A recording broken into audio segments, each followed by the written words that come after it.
Single mother inherited an old Hobbit house. The basement vault was worth $170 million. The rain fell steadily as Emily Carter gripped the steering wheel of her aging pickup truck.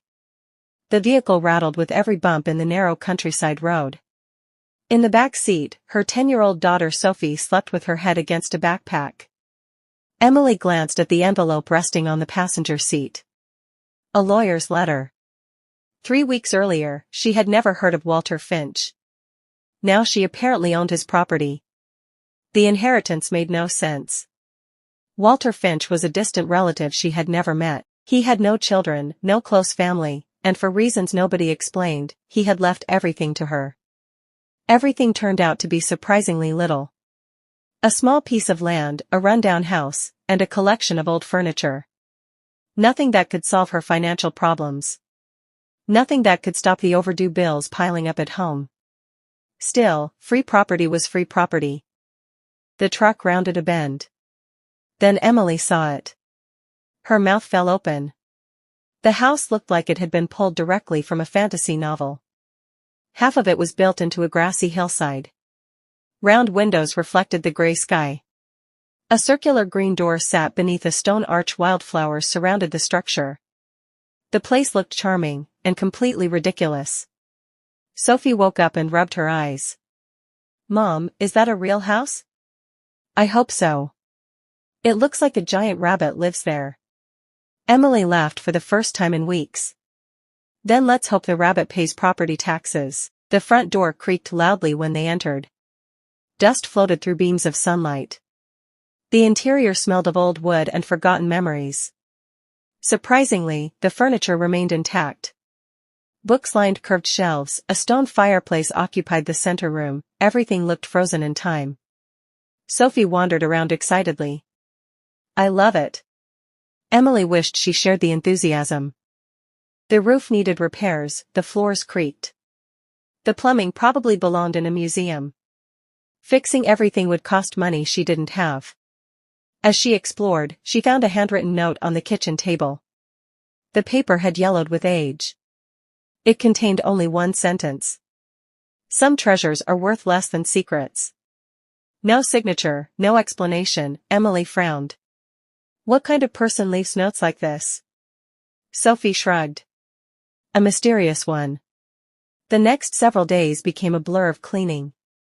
Dust disappeared, broken furniture was repaired, boxes were organized. Life slowly returned to the strange little house.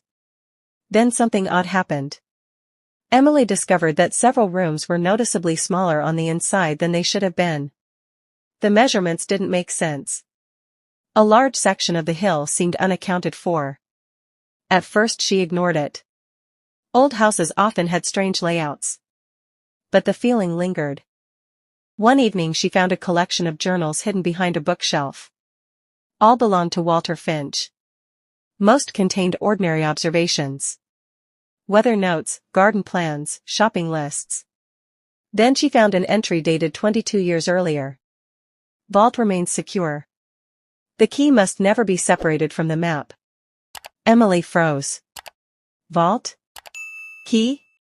Map? Her pulse quickened. She flipped through more pages. Many entries referenced something called the legacy. None explained what it was. Several warned against outsiders. Others mentioned guardianship. One passage stood out. When the right heir arrives, the truth beneath the hill will finally awaken. Emily stared at the words. Beneath the hill, directly beneath the house. The same area where the measurements didn't add up. That night she couldn't sleep. Questions raced through her mind. Had Walter hidden money? Valuables? Something illegal? The next morning Sophie made an even stranger discovery. "Mom." Emily rushed into the living room. Sophie pointed toward the fireplace. A loose stone had fallen from the wall. Behind it sat a small metal box. Inside was an antique brass key. Attached was a tag. 3 handwritten words. Vault entrance marker. Emily's heart nearly stopped. The journals were real. The vault existed. And somewhere beneath the Hobbit house, a secret had been waiting for decades. But neither of them noticed the final object hidden inside the box. A folded map. And on the back of that map was a warning that would change everything. Emily carefully unfolded the map. Her hands trembled. The paper was old and fragile. Lines and symbols covered the surface. At first glance, it looked like a child's drawing, then she noticed detailed measurements. Passageways, rooms, markers. The entire underground area beneath the hill had been mapped. Sophie leaned over her shoulder. That's definitely treasure map behavior. Emily laughed nervously. Let's not get ahead of ourselves. But her heart was already racing. The warning written on the back caught her attention. Trust no one until the vault is opened. The message sent a chill through her body. Trust no one? Why? Who exactly was she supposed to worry about? She folded the map and slipped it into her pocket. For the next 2 days she studied every room in the house. The map suggested the entrance was hidden somewhere near the cellar. Unfortunately, the cellar looked completely ordinary. Stone walls, old shelves, dusty jars, nothing unusual. Until Sophie accidentally knocked over a rusty wheelbarrow. A metallic sound echoed through the room. Emily immediately turned. The sound had come from beneath the floor. Not the floor itself. Under it. She dropped to her knees. After moving several wooden crates aside, she discovered a faint circular outline carved into the stone. The shape matched a symbol shown on the map. The brass key fit perfectly into a hidden keyhole. Emily took a deep breath. Then turned it. A loud click echoed through the cellar. Stone shifted, dust filled the air. Slowly, part of the floor slid sideways. A dark staircase appeared. Neither spoke for several seconds. Finally Sophie smiled. Definitely treasure map behavior. Emily couldn't help laughing. Then she grabbed a flashlight. The staircase descended deep into the earth. Far deeper than expected. The air became cooler with every step. The walls looked surprisingly well maintained. Someone had invested enormous effort constructing the passage. After several minutes they reached a massive circular chamber. Emily stopped breathing. The room was enormous. Shelves lined the walls, wooden crates filled the corners, ancient cabinets stood untouched, everything appeared perfectly preserved. She opened the nearest crate. Gold coins, thousands of them. Her eyes widened. Sophie nearly screamed. Mom. Emily opened another. Silver bars, another contained jewelry, another held rare historical artifacts. The collection was staggering. Millions of dollars.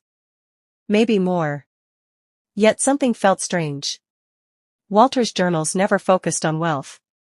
The treasure seemed secondary. As if protecting it wasn't his true purpose. Then Emily noticed a steel door on the far side of the chamber. The vault, the real vault, the brass key fit once again. The heavy door slowly opened. Inside stood a smaller room. Unlike the treasure chamber, this room contained only shelves filled with documents. Thousands of documents. Letters, records, photographs, financial statements, legal contracts, and one sealed envelope addressed to Emily Carter. She opened it immediately. The letter was written by Walter. Dear Emily, if you are reading this, you succeeded where many others failed. The wealth outside is significant. But it is not the true inheritance.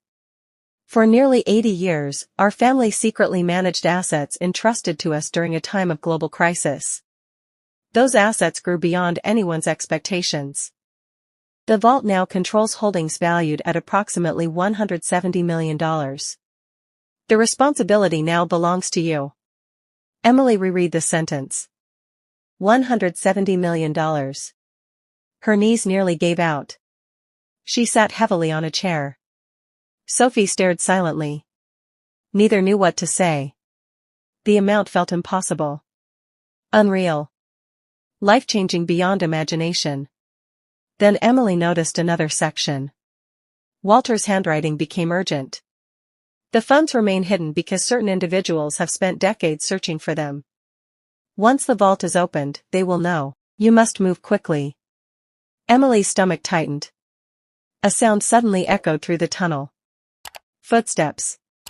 Someone was inside the passageway. Someone who absolutely should not have been there. The footsteps grew louder. Closer. Then a male voice drifted through the darkness. I knew the air would eventually find it. Emily grabbed Sophie. The flashlight shook violently in her hand. Because she recognized that voice. It belonged to the lawyer who handled Walter Finch's estate. And according to Walter's letter, that meant only one thing. The man had been lying from the very beginning. The footsteps echoed through the tunnel. Slow, confident, getting closer every second. Emily pulled Sophie behind a shelf. Her heart pounded so hard she could hear it. The flashlight trembled in her hand. The lawyer stepped into the chamber. Richard Hale. Perfect suit, perfect smile, perfect liar. He slowly looked around the treasure room. His eyes sparkled. Not with surprise. With satisfaction. I've spent 20 years searching for this place, he said. Emily remained hidden. Sophie squeezed her hand. Richard walked toward the vault. I knew Walter wouldn't tell me directly. He never trusted me. But eventually an heir would appear. His voice echoed through the chamber. And here we are. Emily carefully looked around. The room had only one exit. The tunnel. Unfortunately, Richard stood directly between them and it. Then Sophie accidentally shifted her foot. A tiny stone rolled across the floor.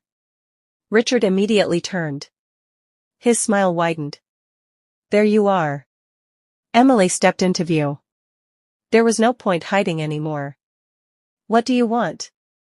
Richard laughed. What do I want? The same thing everyone wants. The money? The control. He pulled a folder from his briefcase. I already prepared the paperwork. Sign everything over and I'll make this easy. Emily stared at him. You think I'd actually do that? Richard sighed dramatically. I was hoping you would. The response surprised her. Not because of the threat. Because he sounded disappointed. Like a teacher dealing with a difficult student. Then another voice echoed through the tunnel. She's definitely not signing. Richard's face instantly changed. An elderly woman emerged from the darkness. Gray hair, walking stick, sharp eyes. Emily recognized her immediately. Margaret. Walter's next-door neighbor. The sweet old lady who occasionally brought homemade pie. Richard looked furious. You followed me? Margaret smiled. Someone had to. Emily blinked. You knew about this place? Margaret laughed. Knew about it? I helped build parts of it. Emily's jaw nearly dropped. Margaret slowly approached. Then she turned toward Emily. Your uncle trusted very few people. I happen to be one of them. Richard stepped forward. Stay out of this. No. The simple answer seemed to annoy him more than anything. Margaret pointed her walking stick directly at him. You spent years trying to steal something you never understood. Richard rolled his eyes. Please. Margaret shook her head. The money was never the real mission. Emily remembered Walter's words. The wealth outside is not the true inheritance. What does that mean? She asked. Margaret smiled softly. Look at the documents. Emily opened several folders. Within seconds her eyes widened. Scholarship programs, housing funds, medical foundations, disaster relief trusts, community investments. Hundreds of charitable projects. Walter hadn't simply protected money. He had grown it, managed it, multiplied it. And quietly used portions of it to help thousands of people. For decades. The vault wasn't designed to make one person rich. It existed to keep helping people. Richard scoffed. A waste of money. Margaret looked disgusted. That's exactly why Walter never chose you. The words hit harder than any insult. Richard's face turned red. Then distant sirens suddenly echoed outside. His expression changed instantly. Margaret smiled. I called the authorities before following you. Richard realized it was over. Years of planning, years of greed, gone. Minutes later, officers escorted him away. The treasure chamber finally fell silent. Emily sat in Walter's chair. She looked at the mountains of documents. The gold, the records, the responsibility.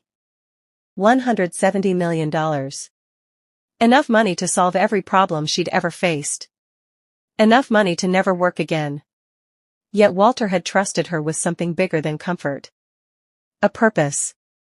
Several months later, the story became national news. The mysterious vault, the hidden fortune, the family legacy. But the most important part rarely made headlines. Emily continued Walter's mission. Scholarships expanded, families received housing support, medical programs grew, communities improved. The fortune kept changing lives. Including hers. One evening, Sophie sat beside her on the hill overlooking the Hobbit house. "Do you think Uncle Walter knew you'd do this?" Emily smiled. "I think he hoped." Below them, the round windows glowed warmly. The strange little house no longer felt mysterious.